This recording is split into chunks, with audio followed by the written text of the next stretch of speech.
Today, we need to get into people believing a big social media company was about to stop BTS's comeback and what happened there. I want to get into Jung Kook, who is believed to be kissing a man in Vegas due to a fan's post and what that rumor was about. And then we have Blackpink Jennie's underwear pictures and that controversy. So hey Dumplings, it's Dave Desai. Hater or not, make sure you subscribe with the notification bell on. Grab your dumplings, hey Spilling Book merch, and let's go.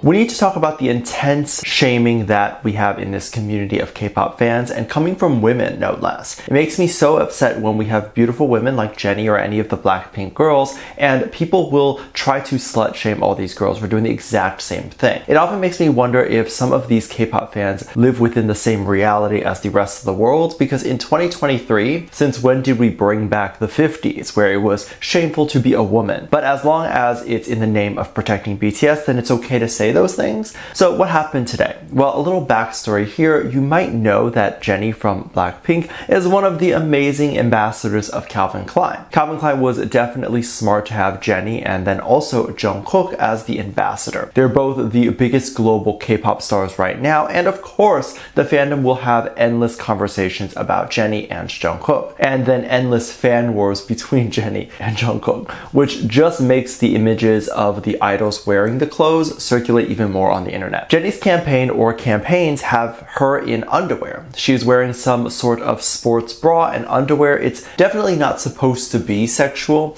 although Calvin Klein has had a history of overly sexual campaigns. However, what they're doing with Jennie is not supposed to be. It's supposed to be vulnerable and raw, which is why we see Jennie in less clothes. One of the campaigns was Jennie in a stack of beds in her underwear, and clips like this were used as ammo to slut shame her. People were saying that Jennie was selling her body and doing all that, and it's just so weird to have that thought. And I think this comes from the idea that they think their Korean K-pop idols are above every famous person that's ever existed. Because I hear a lot of people say when it's Americans wearing less clothes, it's fine because they assume you're foreigners and they let it pass. But I just don't think that is the reason they let it pass. It's a similar thing, in my opinion, to the fact that a non-Chinese person can speak Chinese and suddenly will receive a lot more praise than if a Chinese person does. And I've had endless conversations with some of my white friends who speak Chinese who agree, so this is not shade. It's because if you're a person from that race, they hold you to a higher standard, and especially if you're a K-pop idol, it seems even people who are not Korean hold the idol to a higher standard because they believe their idol is literally a god. And if you don't see that as problematic, I don't know what else to say there. People were slut shaming Jennie, and then there were comments saying that they don't really care that Jennie is being shamed, but as long as the energy is being put into defending the members of BTS. So it's okay to slut shame women, but it's only acceptable when the attacks are towards BTS. That's what I'm getting here. Because slut shaming Jennie is not about Jennie entirely, it's about women as a whole, and women apparently in that sector of music not being able to do what literally every woman in America is allowed to do. This is so much bigger than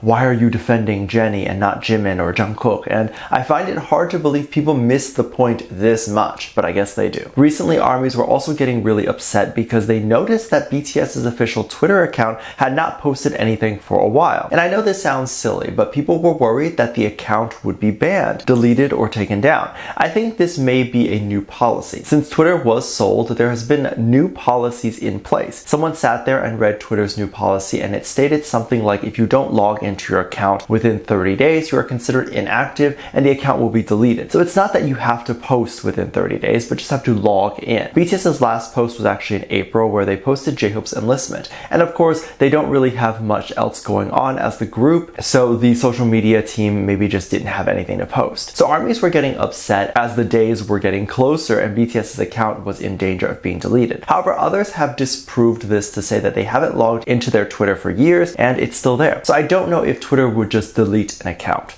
But here's the thing, I wouldn't worry too much about it. In order to keep the account active, all you have to do is log in occasionally. How does anyone know that people aren't logging in? If the BTS members are choosing to use Twitter to check updates or whatever, they may choose to log into that account as opposed to their own individual accounts because they don't have individual accounts on Twitter. And just logging in, looking at a few tweets, and maybe even liking a few would be perfectly fine and still keep the count alive. Although BTS's account doesn't really go around liking things often. It's usually just music videos and stuff they're working on. And if you want to check out and react with me to some of the older music videos, I don't think I have missed any of the ones in the last few years. We fangirl and have a great time there. I will link the Patreon below. We have a limited spot $1 tier, so I hope to see you there. However, fret not, Suga apparently was believed to have logged into the Twitter account recently and posted something. If you are unaware, BTS has their own museum and exhibit you can go visit. They seemingly have attempted to expand the exhibit far beyond just some in Korea, but they have expanded to make sure it's available in some other parts of the world for anyone to see. I think occasionally when they open one, they may just have a member fly out and sign something, do a tour, or post about it, because we had a video where J-Hope showed us around an exhibit, and then the new post that apparently Suga had posted was Suga in the exhibit in LA. This was definitely a smart move, especially if Suga was already there, and it keeps the fandom engaged and the account alive. If you plan on keeping the group alive and keeping their engagement alive until their comeback, it's very important to post at least occasionally. And no, it's not just that it keeps BTS top of mind to the followers, but it keeps BTS on everyone's feed. When an account is not active, the followers go elsewhere for content. And then oftentimes, not always, what we can see happens is when the account owner decides to come back and post, only the people who had interacted within the account recently would get notified of the post. This sometimes happens on YouTube and other sites. I think YouTube has gotten better with that though, but this means only the fans that have come back to that account every day will likely get notified of a new post rather than everyone. And of course, I assume the social media team knows that. BTS is interesting because even when the main account chooses not to post about BTS or has no content to post, the fandom has content that they post and conversations that happen well outside the boys that keep the boys' name alive. Even when the boys are doing nothing, rumors still circulate and assumptions are still made. So what happened? Allegedly, a fan had written a long post to talk about BTS in Vegas. Keep in mind, BTS has obviously not been in Vegas for a long time, but a fan had written how they had spotted Jung Kook and Taeyang at a hotel balcony kissing and making out. This is what they alleged, and this story went a bit viral, and naturally, she got a lot of hate. For the people that believe it's true, they were upset that she was leaking possibly a private moment between Jung Kook and Taeyang, and those who believed it was false just accused her of lying on behalf of the boys. So she got a lot of hate. A video apparently came out, and not a recent one, because if you go on the BTS channel, this video that I am talking about is not within the first few videos or whatever. And it was a video of the behind the scenes of BTS at Vegas. We saw them hanging around the tower and the fountain, which is super popular. People were noticing cute Taekook moments, and then also noticed the alleged balcony that the fan had written about. This ended up going viral because people were saying that she knew everything and all the details matched, but we have no evidence to support whether or not the video of BTS in Vegas came out first or if she wrote the story first. We also have no idea if she just happened to run into BTS at Vegas and talked about a story based on that moment that she met BTS, right? Because at the end of the day, we still don't see any footage, just a description of what BTS was wearing and where they were. This is often why BTS and their company would choose to opt out of taking photos with ARMYs, is because once someone has a photo, they can tell a story real or not and be very much believed very quickly because they have the evidence that they met BTS. And if this was a true moment, I would imagine any person would probably opt for just not saying anything and keeping the boys' privacy in that moment. I would imagine if I was not out to the world yet, I would not want my private moment to be shared online in a post. I would maybe want to wait until I would be able to get the chance to say it myself and then let it be known publicly through that. So do I think there was kissing on a hotel balcony? No, not really, but obviously please don't send any hate to the person who wrote the post and claimed it. This is just my opinion. Let me know what you think. Make sure you check out my Patreon for more videos, link down below. Thank you for this lovely comment right here.